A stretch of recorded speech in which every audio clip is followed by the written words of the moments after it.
Pada video kali ini, saya akan membahas tentang dinamika dan tantangan Pancasila sebagai ideologi negara. Pancasila adalah suatu dasar negara yang lahir berkembang dalam waktu yang sangat panjang. Pancasila bersumber dari adat istiadat, agama, dan cara pandang manusia, sehingga nilai-nilai dari Pancasila sudah diakui oleh kebenarannya dan diangkat menjadi dasar negara Indonesia. Dinamika Pancasila sebagai ideologi negara. Jepang menjajah Indonesia kurang lebih 3,5 tahun, yang awalnya Jepang membuat kebijakan politik yang dimaksudkan agar bangsa Indonesia termasuk salah satu kekuatan Jepang. Jepang membuat BPUPKI pada tanggal 1 Maret 1945. Melalui badan bentukan Jepang inilah, para pemimpin Indonesia merancang sebuah dasar negara. Sebagai dasar negara Indonesia, muncul dan dalam periode ini, pemikiran mengenai Pancasila sebagian besar bersifat ideologis. Yang pertama, pada masa pemerintahan Presiden Soekarno. Pancasila sebagai ideologi dalam masa pemerintahan Presiden Soekarno. Sebagaimana diketahui, Soekarno termasuk salah seorang perumus Pancasila dan memberi nama-nama Undang-Undang Dasar Negara. Yang kedua, pada masa pemerintahan Presiden Soeharto. Pancasila sebagai ideologi pada masa pemerintahan Presiden Soeharto diletakkan pada kedudukan yang sangat kuat melalui TAP MPR nomor 11 1978 tentang permasyarakatan P4. Pada masa Soeharto ini pula, ideologi Pancasila menjadi asas tunggal bagi seluruh organisasi politik pendidikan Pancasila di perguruan tinggi. Yang berikut pada masa reformasi. Pada masa reformasi masih mengalami pasang surut, yakni enggannya para penyelenggaraan negara mewacanakan tentang Pancasila, bahkan berakhir pada hilangnya di kurikulum nasional. Tantangan yang diterima oleh ideologi pada saat ini juga menjadi sangat luas dan beragam. Contohnya, yang pertama, banyak agama Indonesia yang terkadang menjadi alasan memicu konflik horizontal antar umat beragama.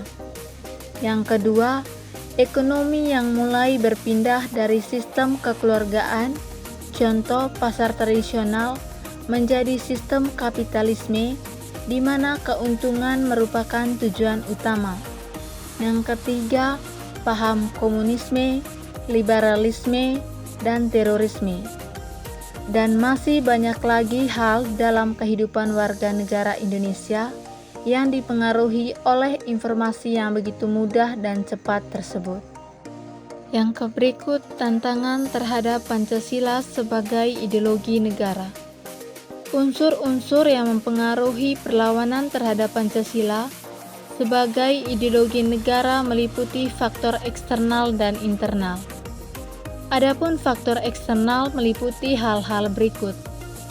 Yang pertama, pertarungan ideologi antara negara-negara adidaya antara Amerika Serikat dan Uni Soviet tahun 1945 sampai 1990 yang berakhir bubarnya negara Uni Soviet sehingga Amerika menjadi satu-satunya negara adidaya.